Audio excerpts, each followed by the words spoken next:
Se você tivesse uma Mercedes, uma Ferrari de $1 milhão, você pararia no pior posto de gasolina, procuraria a gasolina mais barata, misturada com água, e colocaria dentro dessa Mercedes, sim ou não? Sim ou não? Você colocaria pneu recalchutado nela, sim ou não? Por quê? Quanto vale o teu corpo? E o que você tem colocado dentro dele? Será que não está na hora de a gente parar de comer lixo?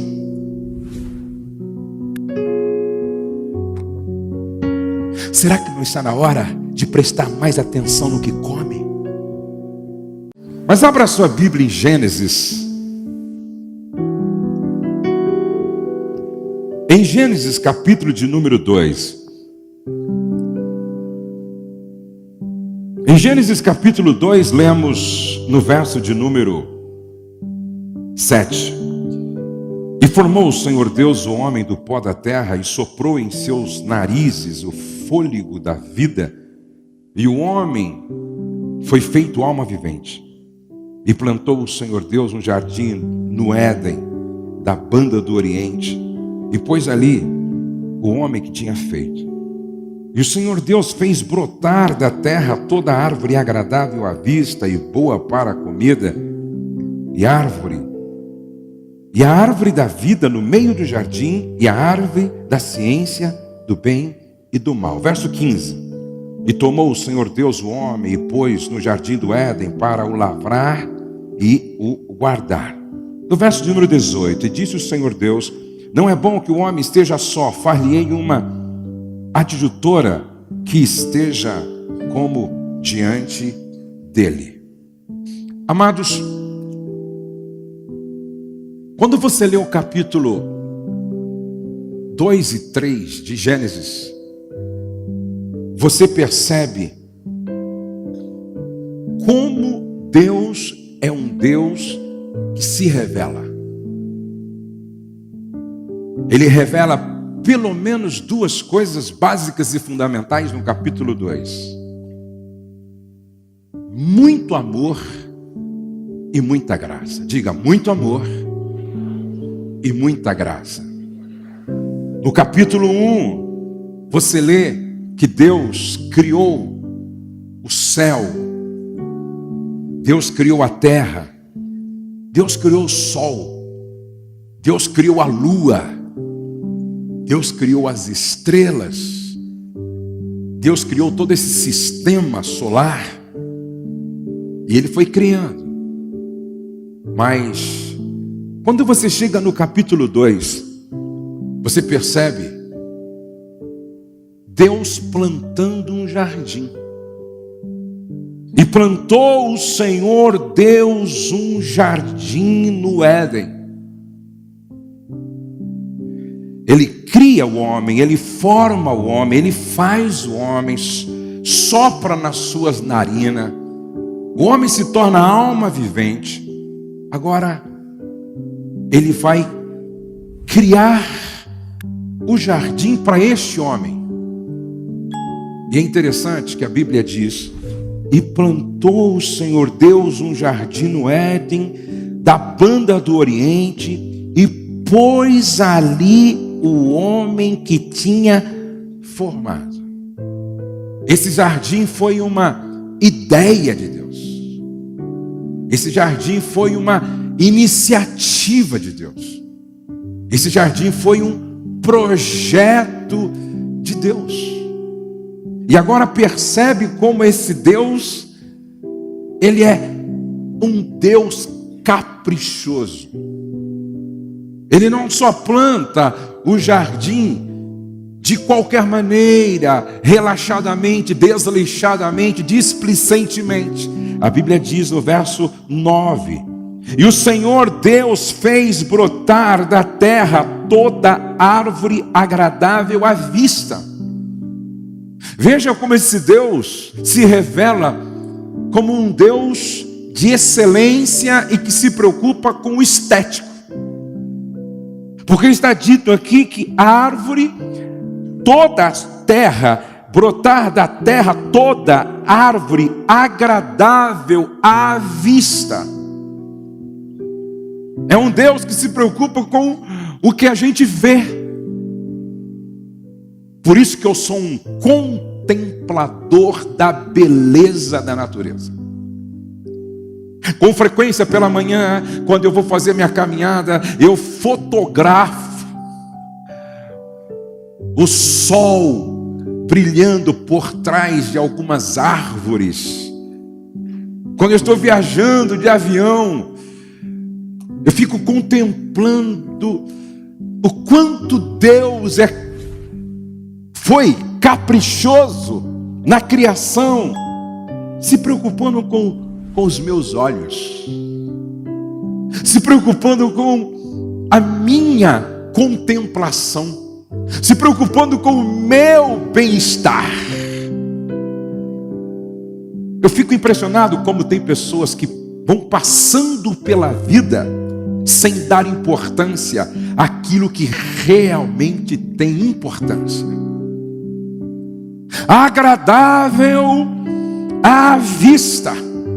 Mas não é um Deus que se preocupou apenas com o estético, porque Ele diz: boa para comida, boa para comer.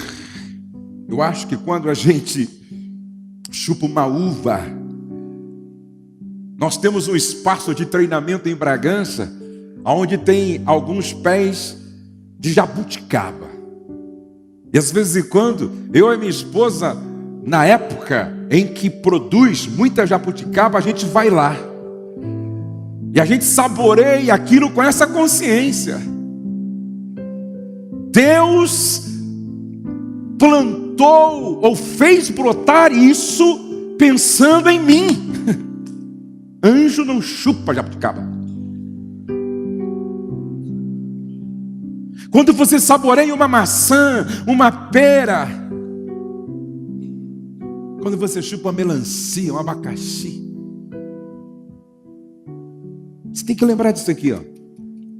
Um Deus que nos ama ao ponto de plantar um jardim, não apenas com aquilo que nutre, mas sobretudo com aquilo que enche os nossos olhos. E a Bíblia diz ainda que Ele colocou no meio do jardim a árvore da vida. E no verso de número 15, tomou o Senhor Deus o homem e pôs no jardim.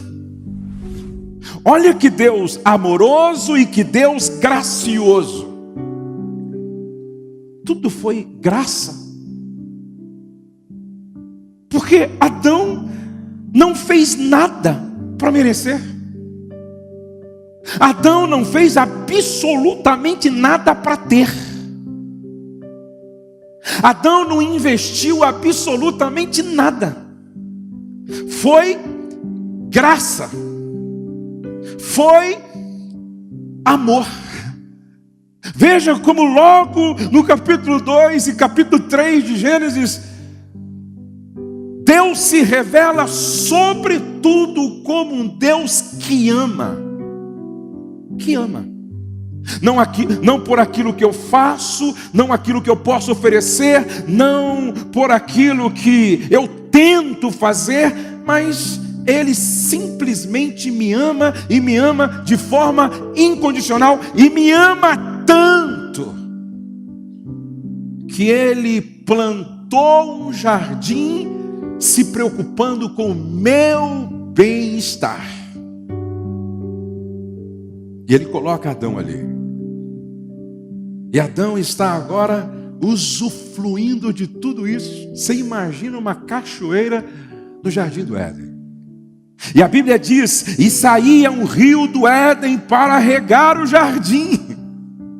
Eu fico imaginando a beleza, a exuberância, a grandeza, a glória desse jardim.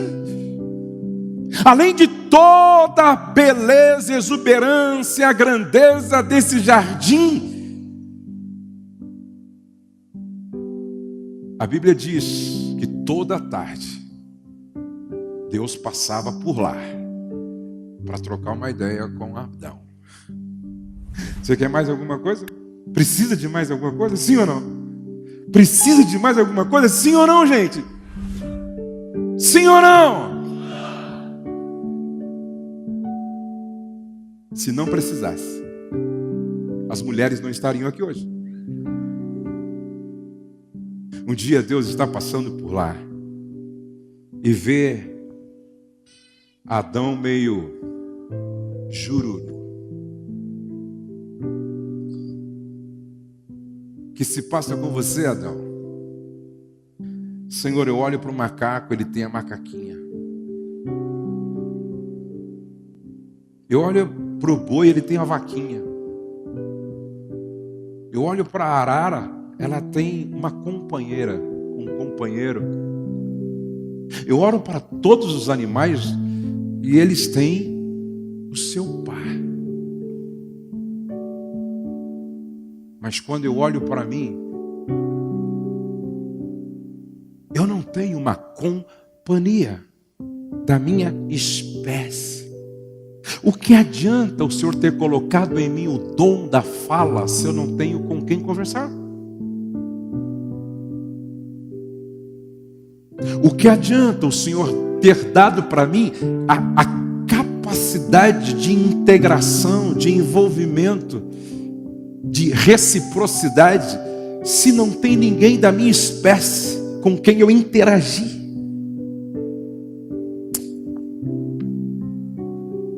Deus, o jardim está perdendo a graça. E é interessante que sozinho, o melhor carro pode ser o pior. Sozinho, a melhor cozinha pode ser a pior cozinha. Sozinho, a melhor sala pode ser a pior sala. Sozinho, a melhor cama pode ser a pior cama. Sozinho, o melhor apartamento pode ser o pior apartamento. Sozinho, a vida perde a graça. O rio que rega o jardim deixa de ser contemplado. As árvores que produzem frutos saborosos, esses frutos deixam de ser saboreados. As árvores belas à vista deixam de ser contempladas, porque nada rouba mais o brilho da existência do que a solidão. E a pior solidão não é você estar recolhido em um lugar tranquilo para reflexão, introspecção, meditação só. Não, a pior solidão é quando você almoça na mesma mesa com o outro, se sentindo só.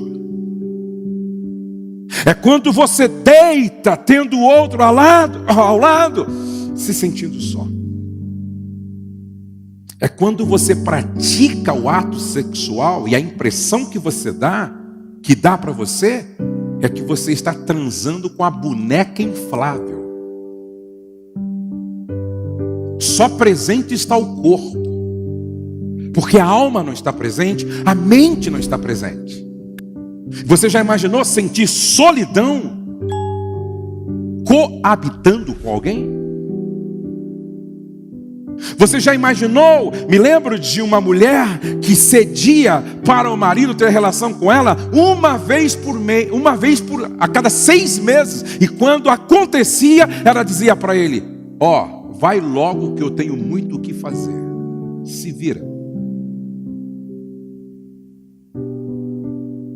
A pior solidão é quando você se sente viúva com o marido vivo do lado. Quando você se sente viúvo com a esposa viva do lado. A pior solidão é quando você se sente órfão com um pai tão perto. Você se sente órfão com uma mãe tão perto. Você se sente órfão com os pais ao lado. Essa é a pior solidão. E isso é tão sério que a Bíblia diz que o próprio Deus reconheceu que nem a presença dele nesse sentido era suficiente. Porque foi Deus quem disse: não é bom que o homem esteja assim. Foi Deus quem disse: não é bom que o homem viva essa experiência por muito tempo. Não é bom.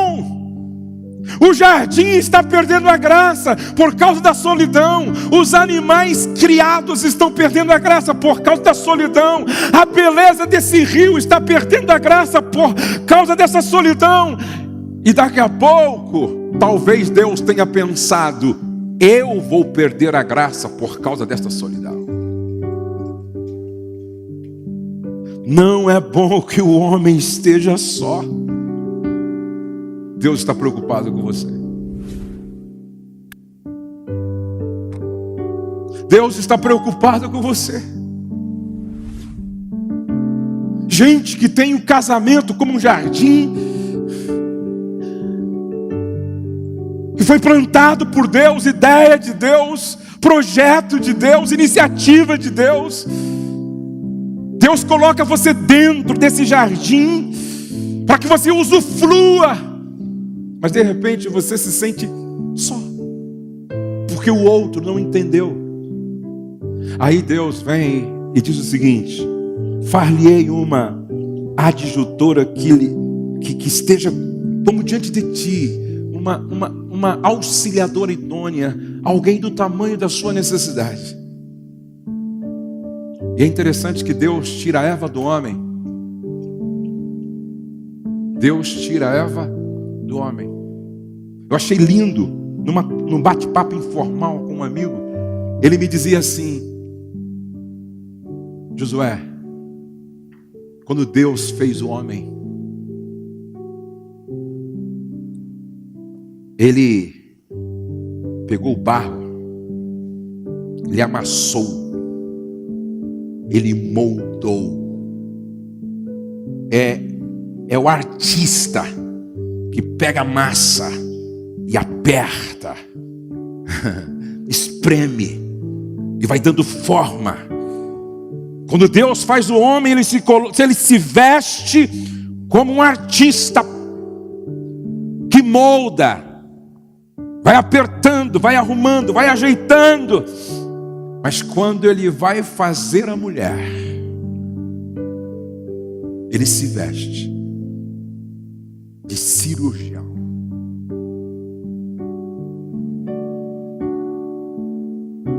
Agora ele se veste de cirurgião. E um cirurgião competente não é como um artista que pega a massa e aperta, espreme, forma. Não. Conversa com um cirurgião plástico, por exemplo. Tem que ser muito delicado. Tem que fazer com muito tato. Tem que ter muita sensibilidade. Por isso que um homem, quando chega perto do outro, e aí, meu? Pá! Mulher não. Oh, minha querida, é diferente. Quando você vai lidar com um homem, você pode estar vestido como um artista. Se abraça, se aperta. Agora, quando você vai lidar com a mulher, você tem que ser um cirurgião.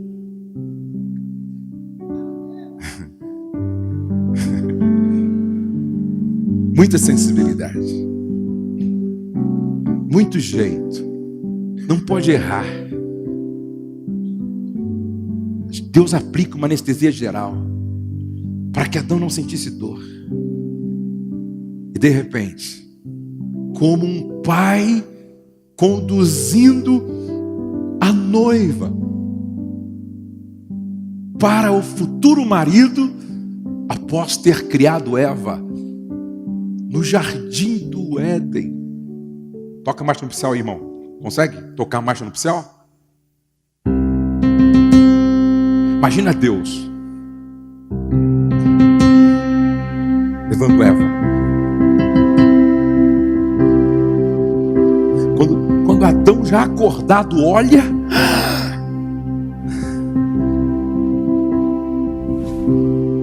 osso dos meus ossos. Se não prestar, a matéria-prima saiu de mim.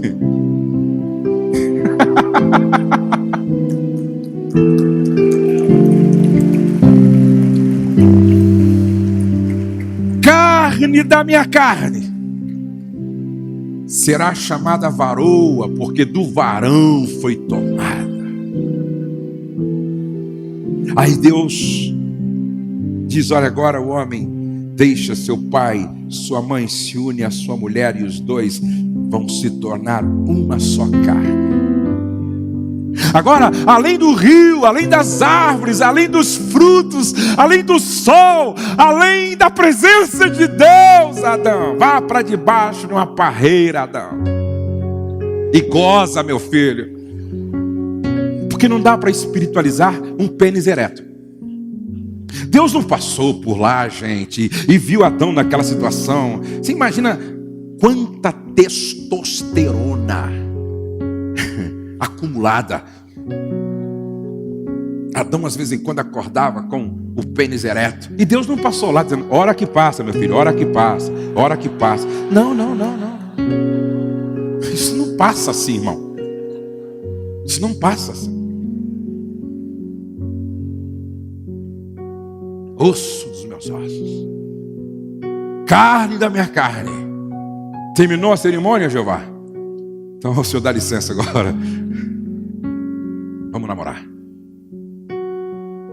Aí o jardim ficou encantador. Aí ficou encantador. Só que de repente, o versículo mais triste da Bíblia está aqui, ó, Gênesis 3:23. O Senhor Deus, pois, o lançou fora do jardim. Repete comigo. Perderam tudo. Mais forte, perderam tudo. Outra vez, perderam tudo. Agora, por que eles perderam tudo? E por que alguns aqui estão perdendo tudo?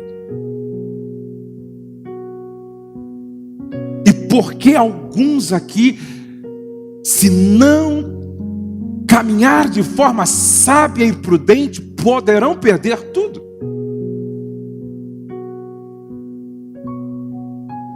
O casal que perdeu tudo por não saber usar o poder do não negativo. Escreve aí, por favor. Desculpe, positivo. Escreve aí, o poder do não positivo. Escreve aí, o poder do não positivo. A Bíblia diz no capítulo 3, ora, a serpente era a mais astuta de todas as alimarias do campo que o Senhor Deus tinha feito. E esta disse à mulher: é assim que Deus disse: não comereis de toda árvore do jardim.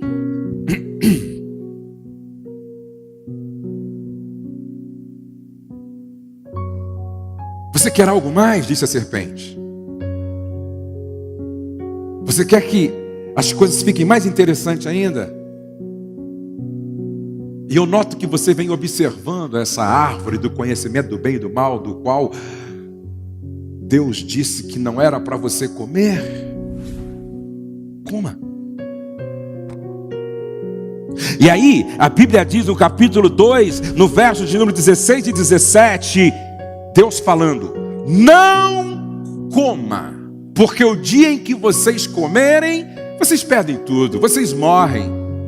No capítulo 3, a serpente vem, seduz a mulher e diz: coma. Pelo contrário do que Deus disse, vai fazer bem. Coloca aí, Rose, o propósito número 1 da nossa vida não é ser feliz. E não há nenhuma contradição, não há nenhuma incoerência. O propósito número 1 da nossa vida não é ser feliz. Acho que não tem. Mas é fazer o coração de Deus sorrir. Olhe para cá, por favor. O propósito número 1 da nossa vida não é ser feliz. É fazer o coração de Deus sorrir. Agora escute isso. É impossível fazer o coração de Deus sorrir e não ser feliz. Eu vou repetir isso. O propósito maior da minha vida não é buscar a felicidade, é buscar o coração de Deus. E quando eu consigo fazer Deus sorrir, Ele me faz feliz. Ah, se todos entendessem isso. Ah, se Eva entendesse isso. Ah, se Adão entendesse isso.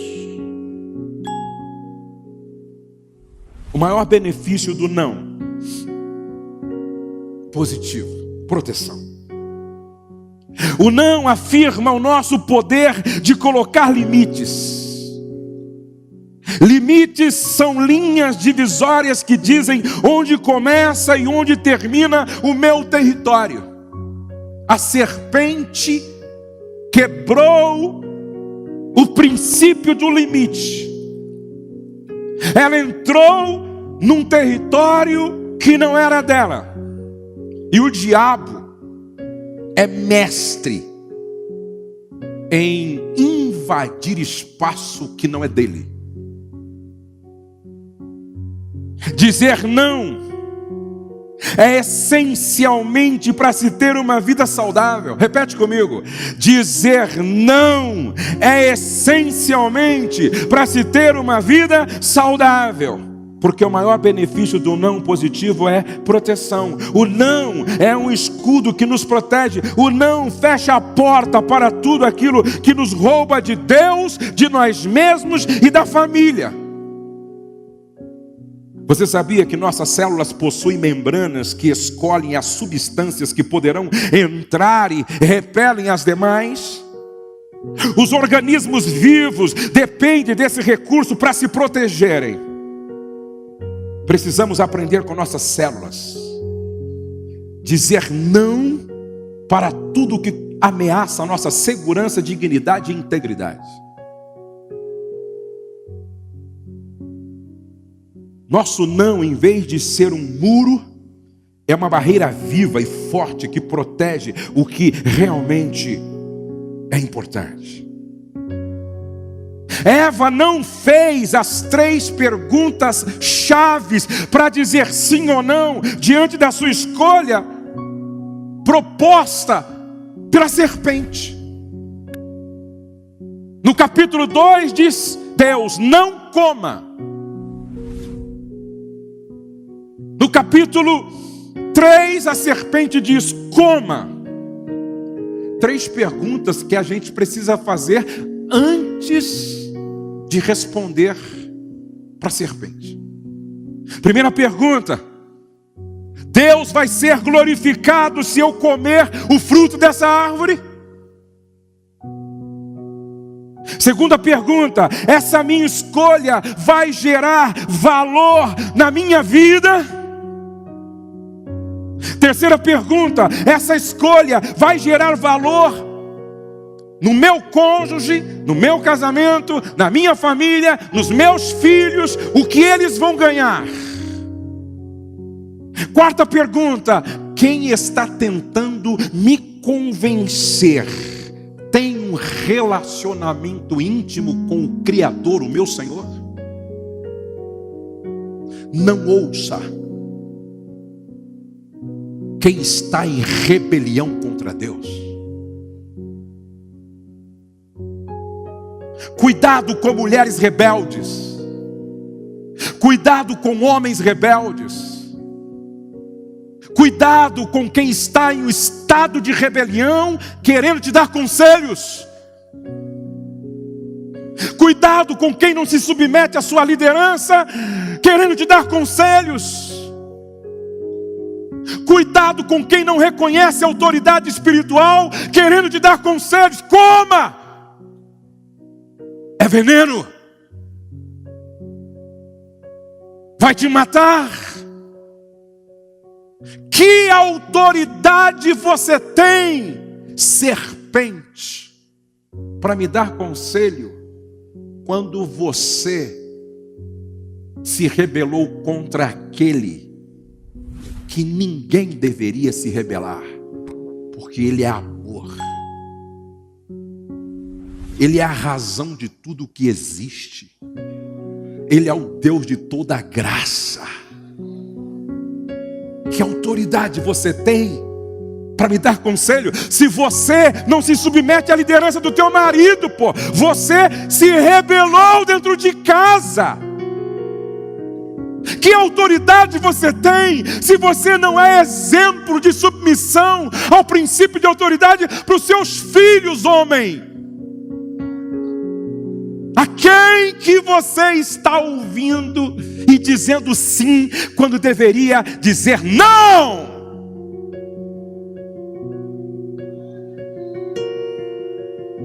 Quinta pergunta: essa escolha está alinhada com a palavra de Deus?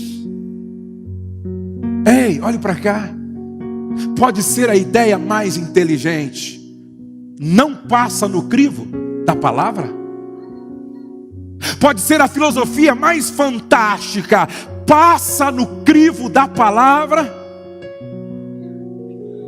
Pode ser a sugestão mais interessante, prometendo um lucro extraordinário, passa no crivo das Escrituras Sagradas? Não passa. Então diga não!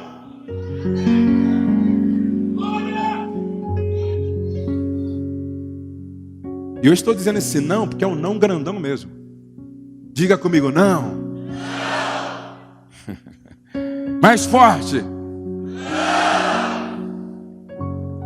Diante dessas propostas malignas, Eva primeiro deveria dizer não para si mesma. Olhe para cá, por favor. Você nunca vencerá a serpente se primeiro você não vencer a você mesmo. Porque o maior adversário de Eva não era o diabo na serpente, era o diabo dela mesma. Antes de vencer o Golias, Davi venceu a si mesmo. O primeiro não é para mim. Para os meus desejos, para os meus instintos pecaminosos, para a minha natureza caída e rebelada. Primeiro não é para mim mesmo, não. Eva deveria ter dito primeiro para ela mesma, não, Eva. Segundo, deveria ter dito não para a serpente. Adão deveria ter dito não para ele mesmo, não para a mulher. E sabe por que eu estou dizendo não para você, Eva? Porque você não soube dizer não para a serpente. Quem caiu no engodo da serpente não merece ser ouvido. Não tem autoridade para falar nada. Adão deveria ter dito não para si mesmo, não para Eva e não para a serpente. Sansão venceu muitos inimigos só não conseguiu vencer a si mesmo. Ele brincou no colo de Dalila, quando deveria dizer não a si mesmo para vencer Dalila. Quando dizemos sim para aquilo que nos afasta de Deus, é porque dizemos não aos valores que nos mantêm perto de Deus. Em que valores, necessidades, interesses se enraizam o nosso sim, que dá força ao nosso não. Sabe quando é que eu me sinto forte para dizer não para a serpente? Quando eu digo sim aos meus valores. 3 valores que Eva não levou a sério junto com Adão. Obediência. É a oração do Pai Nosso. Pai nosso que estás nos céus, santificado seja o teu nome. Venha o teu reino. Seja feita a tua vontade, aqui no meu jardim, como ela é feita em cima no céu.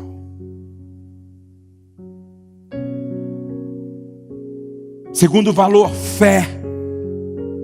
Fé sobre tudo, gente. É acreditar no caráter de Deus. Mas você não questiona. Não. Por quê? Porque o Deus que falou é um Deus que tem um caráter inabalável. Mas por que que você está obedecendo de forma cega o que ele disse lá no capítulo 2, o fruto de todas as árvores podem comer, apenas não comam desse fruto aqui, do conhecimento do bem e do mal. Por que que vocês não acham incoerente, insensato? Vocês não acham um contrassenso, um paradoxo? Um Deus que dá todos os frutos para comer e apenas separa esse? Vocês precisam filosofar, perguntar, questionar. Venha o teu reino. Seja feita a tua vontade. Não importa o que eu penso ou o que a serpente pensa. Importa o que o meu Deus disse. Ele é o meu Senhor. Seja feita a tua vontade na terra como ela é feita no céu. Santidade. Sem santidade ninguém verá o Senhor. Hebreus 12:6 diz: segui a paz com todos e a santificação, sem a qual ninguém verá o Senhor. Eu acho interessante como os nossos valores são a base de sustentação para o nosso não positivo. Eu tenho um amigo que estava manobrando a sua Hilux num estacionamento. E de repente, quando ele dá uma ré assim, pumba, bateu na lateral de um carro. Ele para, desce, dá uma olhada. Vamos aqui imaginar uma conversa com a serpente. Ele olha. E aí fica 2 vozes, não é? Deus diz, não coma. A serpente diz, coma. Aí tem essas vozes que você tem que fazer opção por uma. Aí ele está ali olhando o carro amassado. De repente, aparece a serpente. E diz,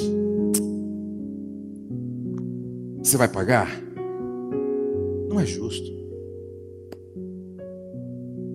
Afinal de contas, você não fez porque você quis. Foi um acidente. É a racionalização do erro. É tentar mentir para você mesmo. É o engano. É o auto-engano. Pelo modelo do carro e o ano desse carro, o dono tem seguro, pô. Nem o dono e nem você precisa ter prejuízo. Afinal de contas, a gente paga o seguro para isso mesmo. E depois tem outro. Sai de fininho. Ninguém viu. Como? Ninguém viu? E aquele que tem os olhos como chama de fogo e que vê o que nem você consegue enxergar. Ele entra, o seu olhar entra no motel, entra no quarto dos fundos, entra no carro. O seu olhar atravessa o oceano. E se você pegar um submarino, o salmista diz que lá ele chega também, porque chegou no submarino, no Fenemê, submarino que levava Jonas. Quem escapa dos olhos de Deus? Hein? Quem consegue fugir dos olhos de Deus? Afinal de contas, ninguém viu. E depois tem outra. Deus é um Deus de misericórdia eterna. Depois você ora. Mas o pecado, Ele vai te perdoar. Agora, olha a diferença quando os seus valores governam as suas decisões. Esse meu amigo, quando bateu o carro, ele pegou um papel, escreveu o nome dele e embaixo colocou: esse é o meu telefone, bati no seu carro, liga para mim que eu vou consertar. Diga integridade. Mais forte, integridade. Eu gosto da versão da Bíblia, a mensagem, quando você lê o Salmo 15. Há uma pergunta para o Eterno. Ó Eterno, quem entrará na sua sala para participar do seu banquete? Quem estará na lista de convidados para sentar à mesa contigo, ó Eterno? Sabe qual é a resposta em seguida? Ande direito. Fale a verdade. Quais são os seus valores? Aí o cara ligou e esse meu discípulo atende e ele tinha feito alguns orçamentos. Sabe qual foi o valor do prejuízo? R$3.800. Quanto vale o teu caráter? Quanto vale a tua moral? Quanto vale a tua consciência? Quanto vale a sua ética? Quanto vale a sua honestidade? Quanto vale? Os nossos valores têm que ser a base do nosso não positivo.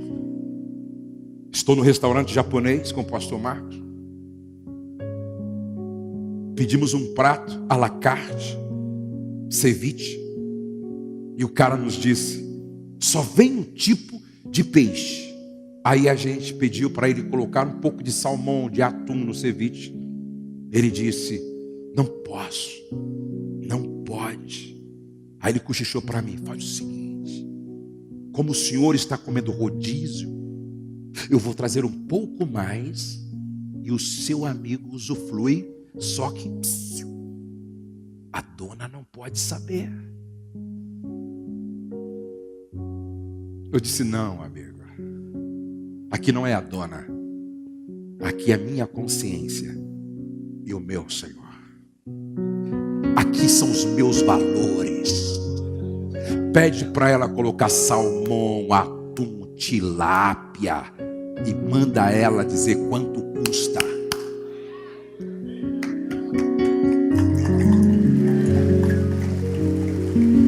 Não!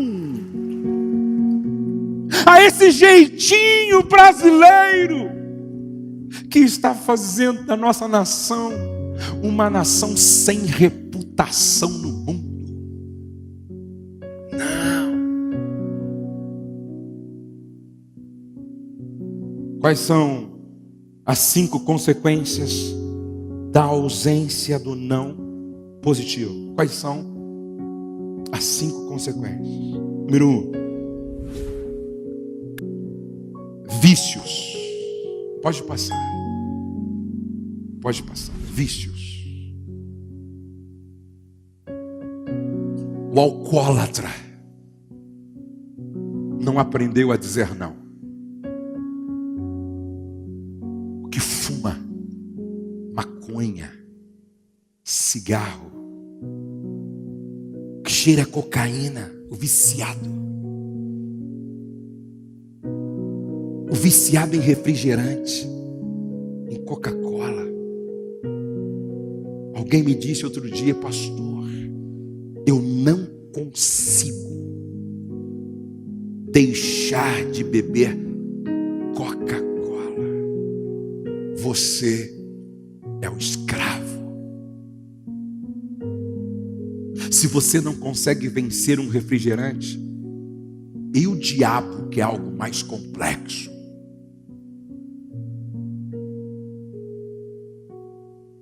viciados em jogos, casamentos sendo destruídos, filhos sendo discipulados por pais viciados.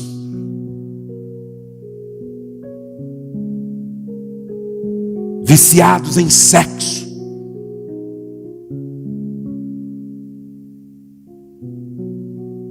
viciados na imoralidade, comendo todos os dias da fruta que a serpente propõe, fazendo aquilo que provoca lágrimas no coração de Deus.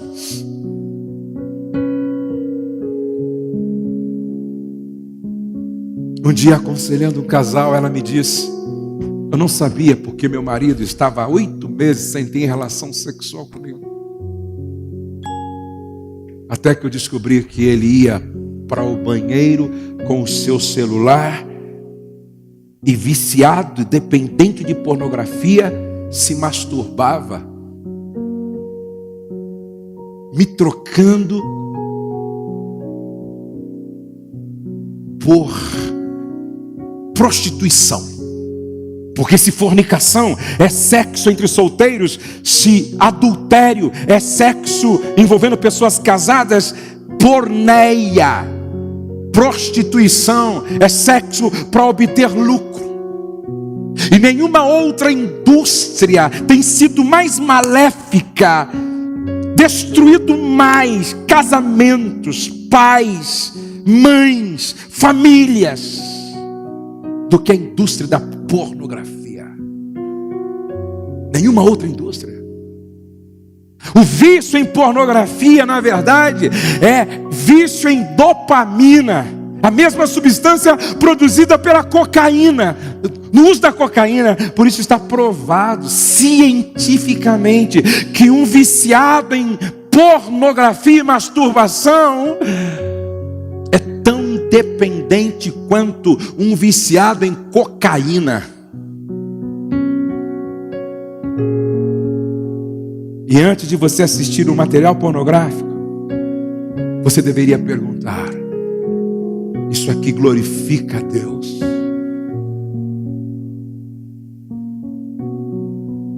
O que isso está produzindo de valor em mim? Isso aqui está trazendo o melhor para minha esposa, para os meus filhos, para minha família?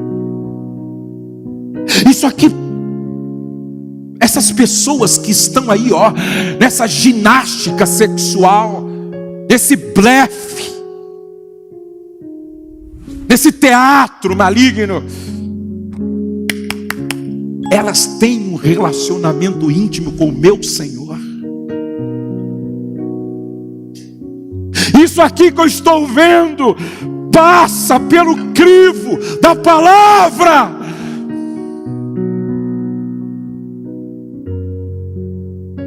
Será que eu não estou seguindo o caminho da serpente? Será que eu não estou trilhando por um caminho sugerido pela serpente?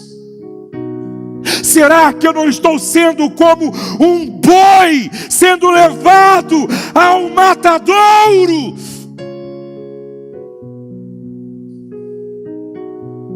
Vícios. Quantos podem dar um não assim gigante? Diante disso, digam não aí. Não! Toda vez que o espírito da serpente rodear seu computador, rodear seu celular, penetrar nas suas redes, dizendo: ei, come. Diga não! Isso não tem nada a ver com o meu Deus e a sua palavra. Isso vai me fazer ser lançado fora do jardim. Isso vai me fazer fugir de Deus, se esconder de Deus. Isso vai me cobrir de vergonha. Não! Viciados em comida, viciados em trabalho, por não saber dizer não.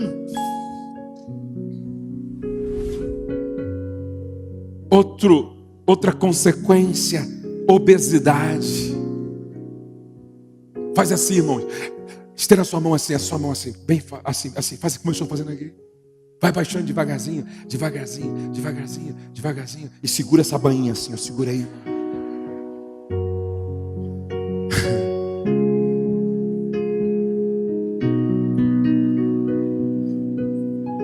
Resultado da falta de não.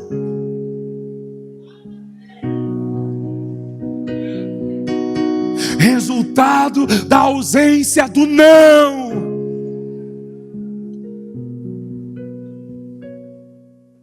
Eu estou tentando convencer as pessoas a viverem de forma mais saudável. Quantos querem ser aqui casais de alta performance? Levante a mão assim, casais de alta performance. Levante a mão assim, por favor. Você tem, alguns aqui tem que emagrecer. Senão você não vai ser casal de alta performance.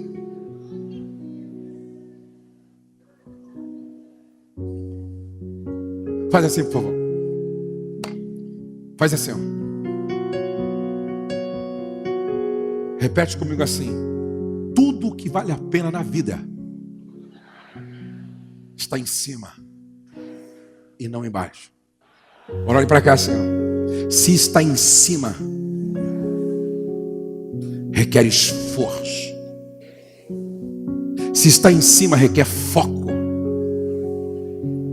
Se está em cima, requer estratégia.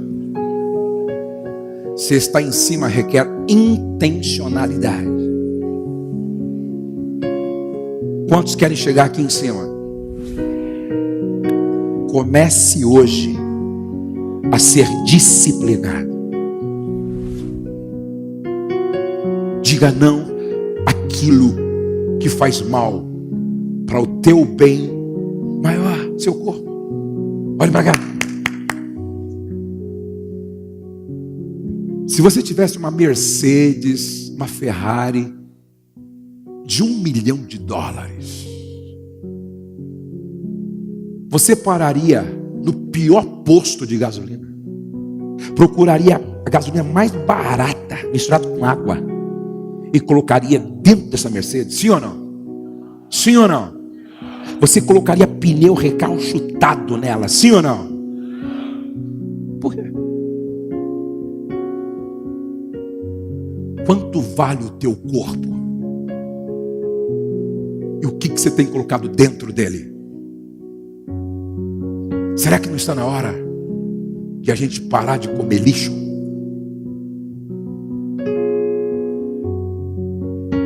Será que não está na hora de prestar mais atenção no que come?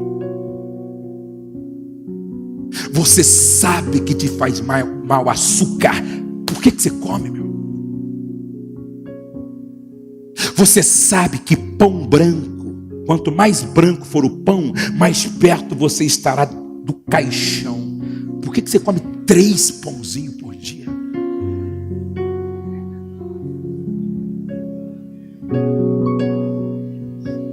Quem quer ser um casal de alta performance aqui? Levante a mão assim, por favor. Que tal começar hoje dizendo não a açúcar? Não ao refrigerante.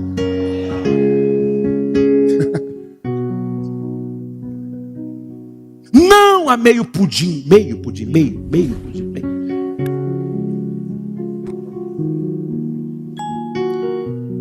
Eu tive uma conversa. Eu acho que vou fazer coach para emagrecer, gente.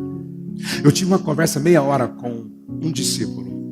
Em 4 meses ele emagreceu 30 quilos.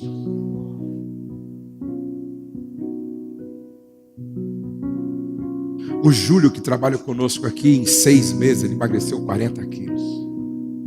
E sabe o que todos eles dizem? Pastor, que libertação.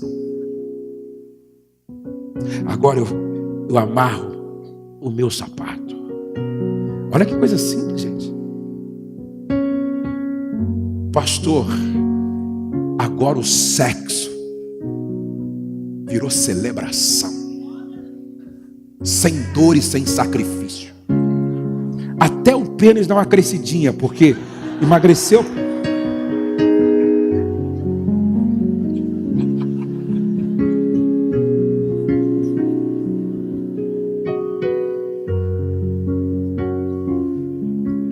Diga a partir de hoje: eu vou dizer não àquilo que me faz mal. Dependência emocional é outra consequência da ausência do não positivo. Manipulação e perdas. Olhe para cá. Você diz não para o seu pastor? Você diz não na empresa? Estou falando não positivo. Você diz não dentro da sua família?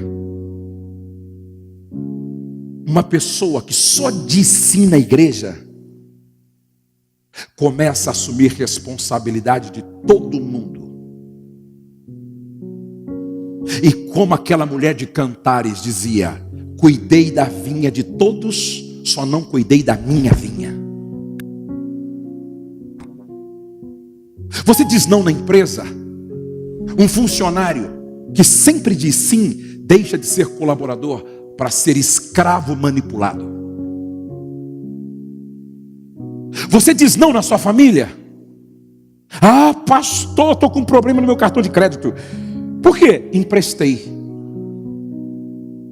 Ah, pastor, estou com um problema no banco. Por quê? Emprestei 5 folhas de cheque para um rapaz que eu sabia que tinha problema, mas sabe, pastor, eu não sei dizer não. Ah, pastor, meu carro está na oficina, não tenho dinheiro para consertar. Ah, por quê? Eu sabia que eu não podia emprestar, mas eu não sei dizer não. Emprestei. Você diz não para sua mãe quando necessário? Você diz não para o teu pai quando necessário? Você diz não para o teu filho adolescente quando necessário? Quem não sabe dizer não, entrega o controle da sua vida na mão dos outros e passa a ser vítima de uma manipulação escravizadora.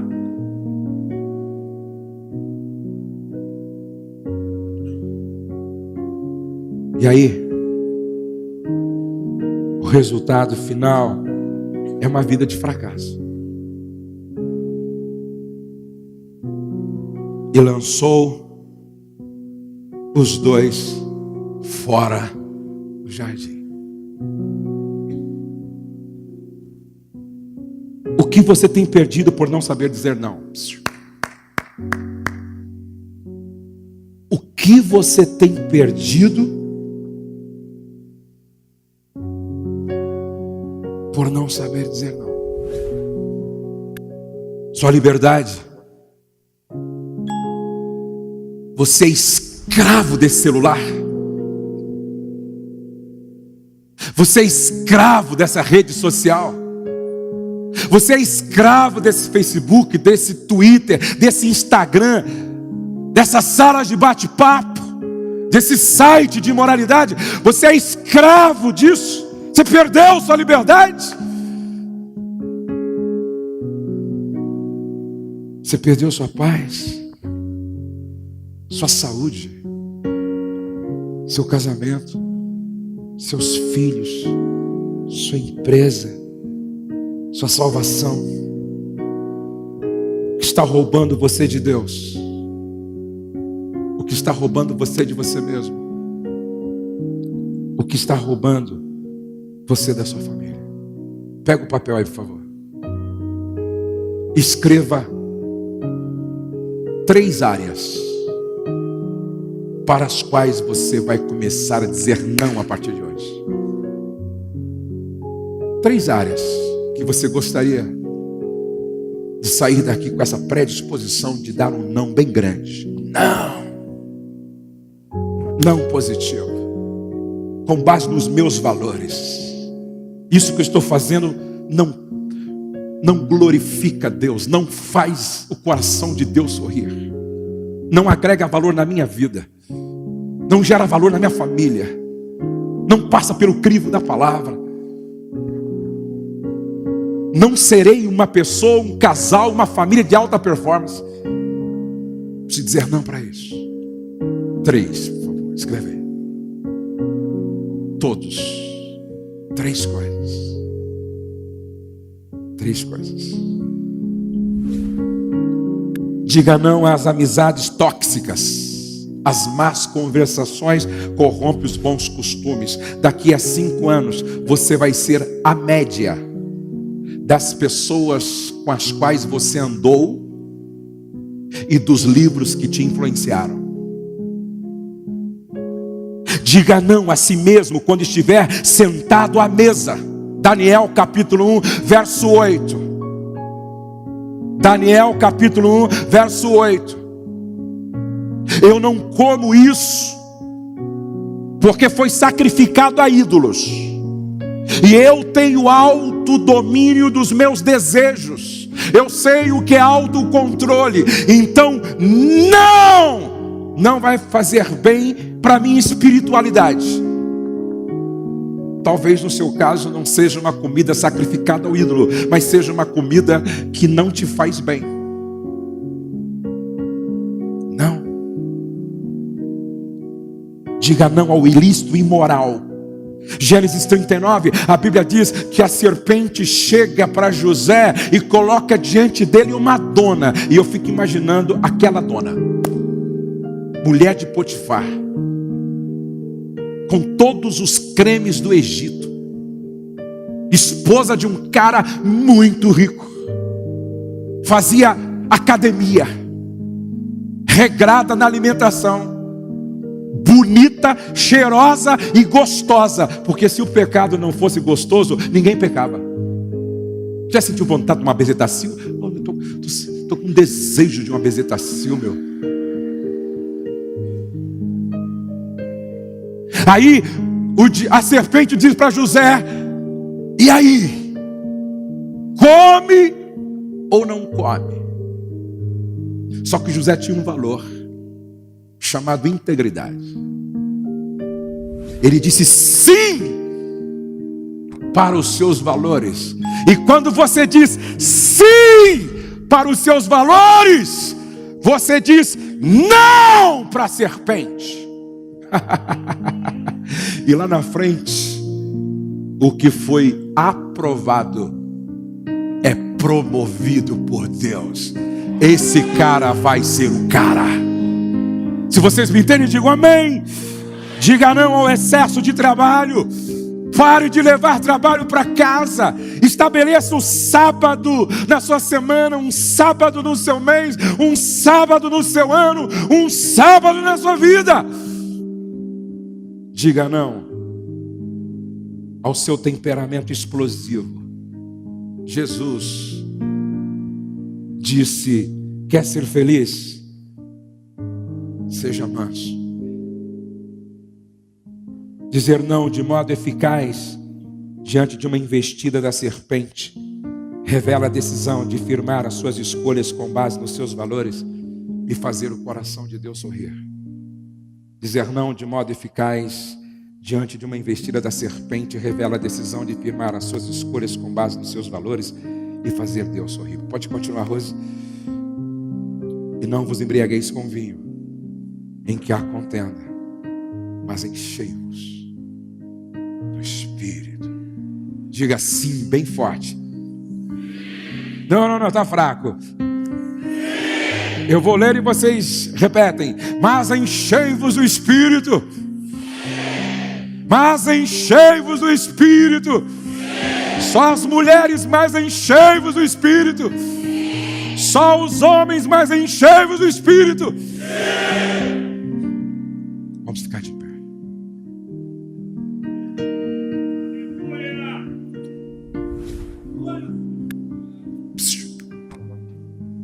Conhecimento que não se transforma em comportamento é inútil. Olhe para cá. O seu comportamento é mais importante do que o seu talento. Olhe para cá. Não importa o que você sabe, importa o que você vai fazer com o que você sabe. Essa é uma manhã de exposição. Eu quero chamar aqui na frente todos aqueles que, ao ouvir esta palavra, disseram para si mesmo: hoje eu tomo a decisão de dizer não para tudo aquilo que está me roubando de Deus. Do meu casamento, da minha família, dos meus filhos, tudo aquilo que está minando a minha alma. Eu vou dizer um não para a serpente hoje pela manhã. E toda vez que isso aparecer diante de mim, eu vou dar um não bem grande. E vou dar um sim aos valores que devem governar as minhas escolhas. Pode chegar mais à frente aqui.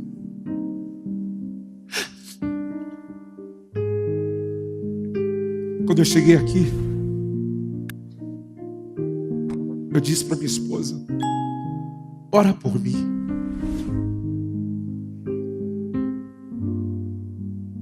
Porque Deus falou muito esses dias comigo. Eu quero libertar pessoas de um cativeiro. Eu quero tirar pessoas do laço do passarinheiro. Eu quero libertar meus filhos para que eles experimentem o que eu tenho de melhor para a vida deles.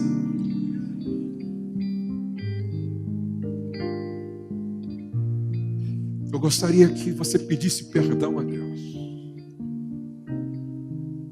e que você derramasse a sua alma na presença de Deus.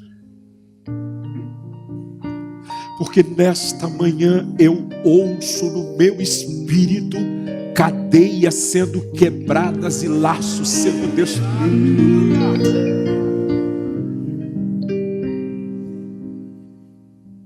Se tem mais alguém, venha e venha. Você que está preso em alguma área, que você fala, meu Deus, eu não consigo me desvencilhar disso, eu não consigo me livrar disso, meu Deus. É hoje. É hoje. É hoje. Não é amanhã não, é hoje. Eu quero profetizar. Deus está processando algo tão extraordinário no mundo espiritual aqui, que você está nascendo de novo hoje. Não vos lembreis das coisas passadas e nem considereis as antigas, porque eis que faço coisa nova, diz o Senhor. Coisa nova, diz o Senhor. Coisa nova, diz o Senhor. Coloque a mão no seu coração.